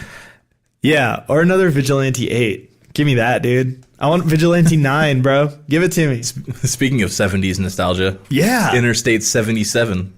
Yeah, Vigilante 8 was, yeah, they're both like fucking 70s retro. I love that shit, man. Give Yeah. it to me. The terrible fucking like porno music that played the whole time. Love it. Give it to me. I was always more of a Twisted Metal 2 kid. Yeah. No, Twisted Metal is good. I just like the aesthetic of the 70s ones better. What about Carmageddon? Did you play Carmageddon? Yeah, that one actually had a reboot a couple years ago. Oh, weird. It handles like shit. It's fun. During the 2016 election, they had like some like free DLC, and it like turned all the NPCs in the game to either Donald Trump or Hillary Clinton. Oh, no. So you can just like drive through the streets and like slaughter countless Donald Trumps and Hillary Clintons. Super like tasteless and fantastic. Very 90s. Super 90s, and you know, thumbs up for that because that was fucking stupid and great. I love stupid. I wish that game handled better because it would have been a lot of fun. The Carmageddon reboot, Yeah. it's just like driving a turd. Yeah, for sure. I wanted better things from it. But yeah, bring back car combat. Yeah. Don't make it battle royale. Yeah, I mean, I really like the weird PS1 action games, right? Like, there were just a lot of really weird PS1 action games that were kind like Metal Gear Solid definitely makes me think of that, or like Winback, which wasn't like kind of a weird Metal Gear Solid knockoff. There was like those great like robot ones, like I think it was called like LA Cop or Future Cop or something like that. Future Cop LAPD. That's one I'm thinking of. Stuff like that where they were basically just like kind of twin stick shooters, but with the jaggy graphics and just a kind of shitty drum and bass music. And I would be down for that. I would love to see third person mech action come back. Oh yeah. You know, From Software has made a lot of money lately. I'd love to see them take a risk on another Armored Core. Yeah, for sure. That would be great. One thing that's gone to are linear side scrollers. Every side scroller that comes out now is sort of a Metroidvania, like fetch quest, back and forth kind of deal. There's nothing wrong with a linear stage-based side scroller. No, I'm totally with you. I was gonna say, like, the later Treasure Games developed stuff is interesting because, Like how later? Like Bangai-O? yeah, thinking of like the Astro Boy game they did, and like the remake of Bangai-O and some of that stuff, like the Gunstar Superheroes. Gunstar Superheroes, the other GBA remake they did of that like RPG, action RPG one, Guardian Superheroes is what it's called. Oh, yeah. Yeah. I forgot about Guardian Heroes. Yeah, like those games got really interesting in that, you know, Treasure games were always like a weird mishmash of genres, but they also started just having like mechanical mishmash too, and just getting really, really crazy and over the top. And there's one game out on Steam right now that I cannot remember the name of that looks really cool and kind of like that and is clearly inspired by that I really want to check out, but there's not a lot of people trying to do that. Yeah, it's a lot more of people doing the kind of like Metroidvania. Like, Yeah. that's very, very popular. I did very much appreciate Cuphead with its throwbacks and love letters to Treasure at every single step. Yeah, for sure. That was fantastic. Yeah, totally. Just some of the stranger corners of gaming. But yeah, definitely like horror games, you know, they were such a weird corner of gaming, but they weren't necessarily like a cul-de-sac. And that's why I was always kind of like with the indie games, like, oh, I hope someone does that, you know? Yeah, my fear with horror games now is that if they're not streamable, they're not going to get made. So we'll see. I didn't think The Glass Staircase was very streamable, but then I, jumped on YouTube and saw a bunch of streamers playing it. So maybe I'm just completely off base. Yeah, I mean, people stream anything, honestly. I don't really fuck with Twitch, so yeah, I don't know. I'm too old for that shit.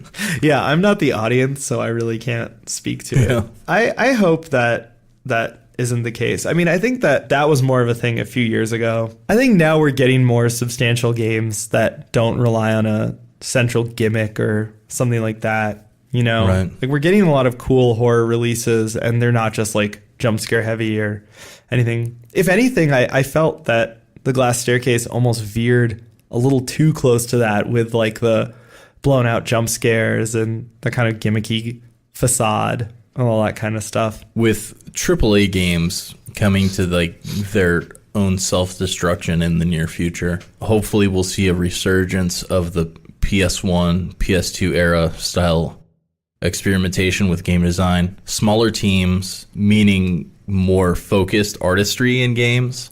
It's not, designed by committee kind of bullshit that we see with, EA, BioWare, Ubisoft, all this trash.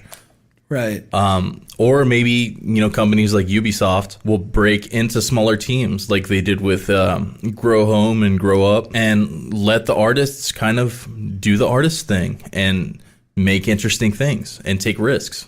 Totally. Because, I mean, these companies really get locked into their own ways of doing things, but whenever they take a big risk, I mean, a lot of times it pays off, especially nowadays. Yeah. I mean, people are so jaded after stuff like Anthem and all these other botched releases that... but at the same time, EA put out Anthem, but then they also put out Unravel 1 and 2, which are great artistic games. They do one thing and they do the one thing really well. I felt bad because I had to like install Origin on my computer to play Unravel, Yeah. But EA owns that studio and they let that studio do the thing. So I don't know. Maybe that's the future of like AAA publishers, breaking these giant teams down into, smaller studios and letting them take risks, while the AAA games, are still the cash cows. Use the AAA games as ATMs, to bring in all this capital. And then they can use the capital to experiment. Well, and there's a lot of talk right now about what AAA games are going to look like in a year, even because there are so many concerns about labor, about the treatment of workers. And there's also... Don't play Mortal Kombat 11. Yeah, fuck that shit. Fuck those people, man. 100-hour work weeks, $12 an hour. Right. I mean, stealing ideas from QA players for fatalities and shit. Fuck that. Fuck you. Yeah. Well, and there's also like all these concerns about streaming and new platforms, and like nobody knows what this landscape is going to look like. But if anything, the big casualties, if there are going to be casualties, are the AAA games looking the way they do right now. It sounds like they're going to go away, but they're going to be very different, I think. Mm-hmm. And I think that even some of the big titles that are in development right now that people are just super, super horny for are going to be some of the tests of these new processes. Like a good example is the Final Fantasy VII remake is going to be episodic. Like, we know that. And it's going to come out eventually. And so even just looking at that, it's like, wow, people are going to really have to adjust their expectations of what they want from this particular title. And we know that, even though it is years away from coming out, most likely. But I mean, Squaresoft leveraged its expectations for Final Fantasy 15. They leveraged those expectations so high. You know, that game was in development for 7-8 years. They built a whole new engine around it. And I don't think it did that great. And the whole time, you know, Square is publishing all these other games like Tomb Raider and Hitman, and none of them are hitting their sales expectations. You know, they did the same thing with Deus Ex, the third Deus Ex game. Yeah, right. And none of them are hitting the huge expectations that Square has for them. So, I mean, what's going to happen with this industry? Yeah. You know, not every game can be Grand Theft Auto 5, like a $1 billion franchise. That just keeps making money. What if Grand Theft Auto 6 flops? You know, I mean, it's not going to. But, you know, if a $1 billion IP flops... What does that mean? Thousands of jobs lost? The company shuts down because one game flops? Yeah. Do you want to leverage like an entire industry on like so few things? Yeah, it's like I said, I really feel like, and I think this is the conclusion a lot of people are coming to, is that this stuff is going to have to change. It's going to look really different, and what that actually means for the games itself and the consumers who look forward to these games. It's unknown, but people's expectations, whether that's the company or gamers or the people who work on these games, everyone's expectations are going to have to change. 2018 was the year of things being outrageously successful, and then the company's stock dropping because they set their financial projection way too fucking high. Right. I mean, even Nintendo, who is like riding high because everybody loves the Switch and is buying the Switch, took a huge hit because their projections were just way too high. They were like, it's going to be like 2.5 or 2.1 million, and then it's 1.8. And so they're like, oh, oops, not enough, you know? Same with Activision having a record year and then having massive layoffs because they didn't hit their financial projections. It's like, dude, you can't do it. You can't make that much money. That's a big difference between an Eastern company and a Western company, too. But they did the same thing. They did the exact same thing, which is that they set their sales projections unreasonably high, didn't hit them, and then the company took a hit, which ultimately goes down to the workers. Right. The difference, though, is that when a Nintendo thing flops, like when the Wii U flopped, the CEO took a 50% pay cut. Yeah, for sure. So that's the difference between cultures. You know, you don't throw the proletariat out on the street. Top down, there's a shift top down. Oh yeah, no, I'm definitely not comparing like the CEO of Nintendo to fucking Bobby Kotick, who's like a piece of shit. Like, I'm definitely not doing that. Or like even, I think it was EA or Activision, one of the two. I mean, they were doing massive layoffs, but then they got a new CEO and they were giving him like huge, massive, like $1 million bonuses as like an enticement. And I mean, the whole thing is just out of whack. I think we sort of had the boom period where you could work people to death, pay them nothing, and rake in the money. And now we're going to have the downslide where it's like, you can't do that. And whatever that means or how things are going to change, like, they just got to change. That's all there is to it. Yeah, I mean, what is that industry going to look like if developers unionize? These dudes, they're not working 40-hour weeks. No. You know, they're sacrificing their personal lives to make cute video games, you know? Imagine putting so much of into your life to like develop Anthem, and then it comes out and it's just like a giant fucking mess, and it's the laughing stock of the internet. Even beyond just like sort of being a human and thinking about the human cost of things. Just from a pure business perspective, it's not sustainable because they're losing people left and right to any other industry. I mean, sure, there's people who are just doing other tech jobs, which is the current trajectory for people who are successful, or they're just doing literally any other job just because it's like, I can't fucking do it. It's not sustainable. As video games become more like PC games, like everything just moves towards PC games, they're going to realize that the old model worked, like having expansions. Like, you know, people are willing to pay $20 for something that's really substantial. It's not a sequel. It's an expansion. It adds to the game. You have to make a bigger investment, but you get more. And if you don't want to pay more and experience more of the game, you don't. I mean, The Witcher 3, I will give it props for the way it was released was really good. And that's basically what they did, was that they were just releasing like DLC expansions. They put out a lot of them. They were very clear about what was in everything. And so they're basically like mini sequels. Right. And it's essentially, if you want to keep playing this game a la carte, you can do it. If you want to wait a few years and just buy it all in the Game of the Year edition, you can do it. Like, it really was like a pretty progressive way to do things. But it's also very like PC. And that's, once again, I think the companies that people are looking at and saying like, oh, they're doing it the right way. It's all just fucking PC game style. Even like the company that so far, one of the few companies that people are saying, oh, they have good practices, their employees are well taken care of, et cetera, et cetera. It is Double Fine. And that's Tim Schafer, who's been doing PC games since the dawn of fucking PC games, right? Right. Like, PC games had the shit figured out. Consoles couldn't do it that way because they weren't connected to the internet. They weren't flexible at all. Now, everything is always online. Everything is flexible. It's not a problem anymore. We're just going to move back towards that, in my opinion. I think that's just where it's going, you know? Yeah, well-crafted single-player game.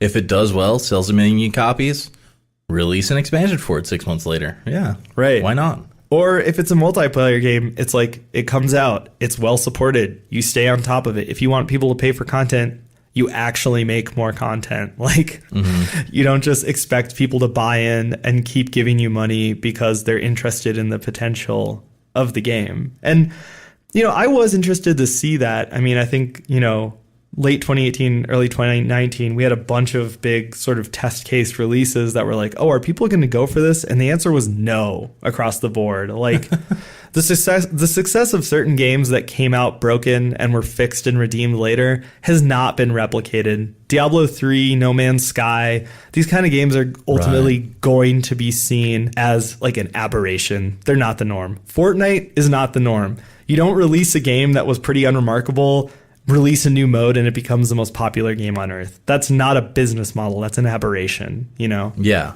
they got really lucky with that. Right. And I think ultimately people are figuring that out now, where it's like, oh shit, like across the board, if you want to plan and have a business model, it's just going to be PC games. And yeah. I mean, speaking of business models, they took that Fortnite money and just completely shook up the entire PC gaming industry. Right. By starting their own fucking store. Yeah. And saying fuck you to Steam. God, how ballsy is that, man? Yeah. That shit is wacky. There hasn't been anything that's made me check out the Steam store yet, but I feel like it's You mean the Epic store? Or, I mean, sorry, yeah. Dude, all the free games. They keep throwing free games at everybody. Speaking of, Stories Untold is going to be the free game next month on the Epic store. Oh, shit. All right, listeners. So, go fucking get that, I guess. Yeah, I mean, I got Edith Finch free on there. I mean, a bunch of other shit. I haven't bought anything from the Epic store, but I got all the free games from it. That's wild. Well, see, now I'm going to go check it out. I didn't know that. Yeah, I mean, even for me, it's like, I use Steam, just, it's convenient. I mean, GOG is bae. Yeah, the only thing that Steam has really over other platforms right now, and this is a pretty niche thing that I haven't even seen anyone bring it up on the internet, is that Steam has really, really good controller support. Absolutely. So yeah. they have their own controller emulator built into Steam that you can use like you would have used. I don't know if you used to use old freeware ones. Yeah, like DS4 Windows. Now that's all built in. I use my DualShock 4 on pretty much any Steam game. Right. And so, yeah, like I have an Xbox One controller just plugged into my computer, and like I play everything controller. I hate keyboard and mouse, actually. I'm going to totally shoot my credibility here forever. Oh, I'm the same way. And every time I say it on Reddit, I get like downvoted to hell. Yeah. But I'm a couch gamer. You know, I came from console games, and right. I got my PC wedged behind my television. And that's how I play PC games. I mean, like I play them at a computer, but it's like my home like engineering setup. So it's very fucking comfortable. It's super nice. And for me, the two big things is that I work on a computer all day. So I don't want to work on a computer for games because it makes me feel like I'm still working, you know? Totally. And the other thing is that like, I have carpal tunnel and I take care of it. So it's not a big deal, but I don't know, for some reason playing games on a keyboard is way more stress on my wrists than like typing or doing Pro Tools or anything. Right. So like a controller is way, way, way more comfortable than me. And I've read other people on the internet say the same thing. So I know it's not me being crazy. So that for me, like, okay, Prey, for example, Prey does not have built-in controller support. That was like my fucking game of the year. Yeah, that was like the best game I played last year. And are you talking about the 2017 Prey? Yeah. It didn't have controller support? Well, it shipped with controller support. And then like they signed like some weird deal with Steam to use their controller support. So stupid. It is stupid. I agree. It's like it's weird. But anyway, the only way you can play that game with a controller is on Steam. That was like the best game I played last year. I fucking adore that game. And it's in the backlog. Well, like, hey, there's an episode on the list for that and Evil Within 2. It's going to be a fucking great episode because I'm just going to freaking go off about how I love those games. No, it's going to be... I got to play both of those. Dude, they're so good. That was like the other best game I played last year. I feel like Prey for a lot of people is like Hitman for me. Like, I keep telling people to play it and no one will fucking play it. I know. I'm going to eventually. Even before you recommended it to me, I saw some footage and I was like, that looks cool as hell. But that's such a specific thing that I don't usually go for. That Me either. Yeah, I have to just be I got it on a whim and fell in love. Yeah. When I'm there, when I'm in that moment where I'm like, oh yeah, gimme dat Hitman, like it's on. But until that moment, you know, I'm elsewhere. But yeah, like I said, I did break up with Dark Souls, so... you're done with it? You didn't complete it? Hell no, motherfucker. What do I look like? I made a time? Fuck you. How far did you get? Do you know how far in the game? Yeah, I played it for 30 hours, which is a lot of hours for me. Yeah. It's not for Dark Souls, but it is for me, a human. And I would say, depending on how many side areas I was going to do, I got about 60 or 70% through the game. Did you just hit a skill wall where you got to a boss and you were like, fuck this, and just kind of checked out? Well... It's kind of funny. I got to a boss that is notoriously difficult. Like one of the hardest in the game. What happened was it's one of a few bosses where you can summon like a helper. Because I'm playing offline. Yeah. Right. And so you can summon like an NPC to help you, and you pretty much need the NPC to help you. And I came really close to beating this boss like multiple times. I was like getting to that point where I could easily go and beat it because I was learning how to beat the boss the way you do with a Dark Souls boss. Sure. But you need humanity to summon the NPC.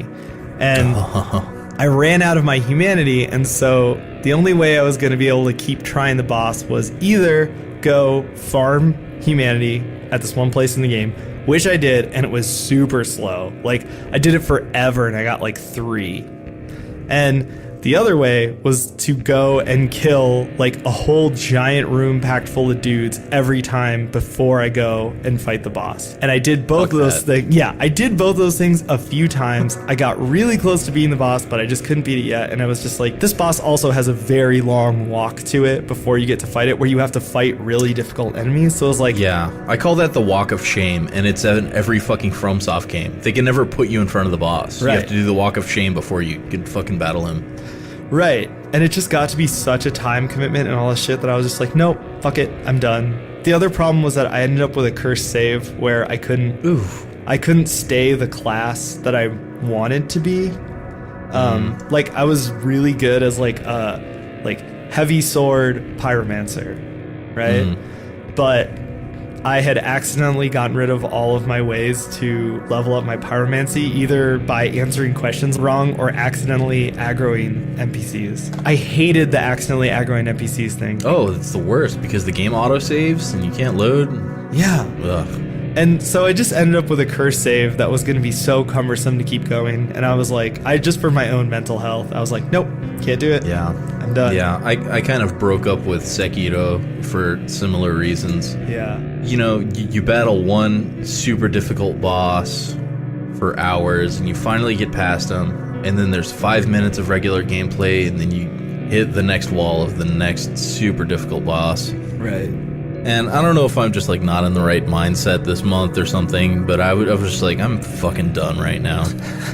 I switched it off and started playing Yakuza again. Well, dude, this is actually a great conversation to have in this episode because, like I was saying, both the games that we talked about have like that frustration element, and you can have a game that is hard and frustrating. Like it can be sort of unfair and really dogging on you, the player, but if it's presented well enough and it doesn't push you too far, it can still be fun and enjoyable and even weirdly like relaxing. But when a game pushes you too far and you hit that breaking point, you're just like, no,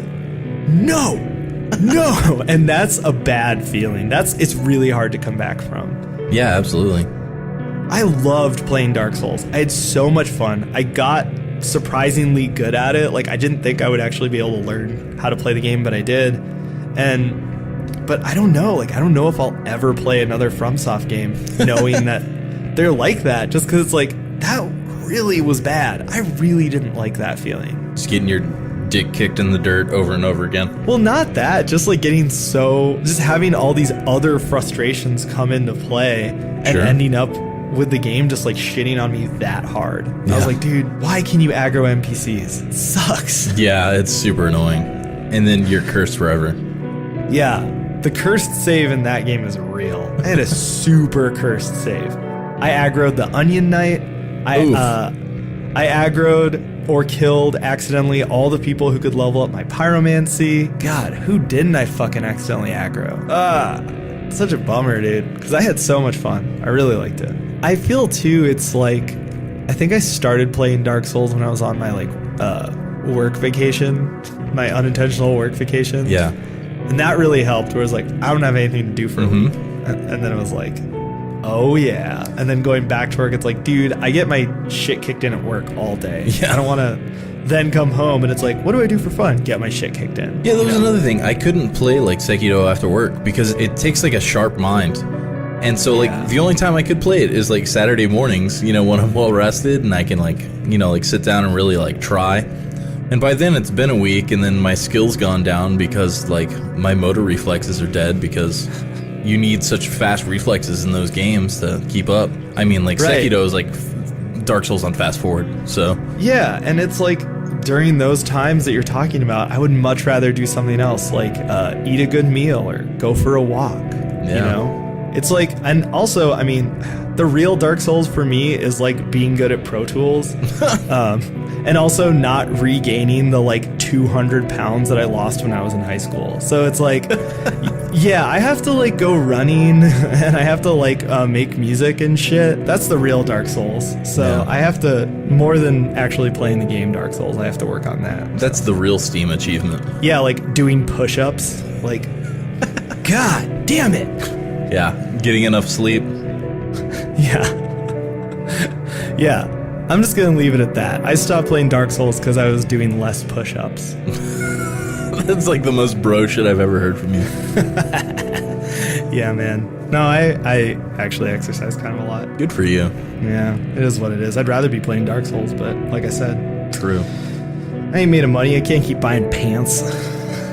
At least you won't die so often.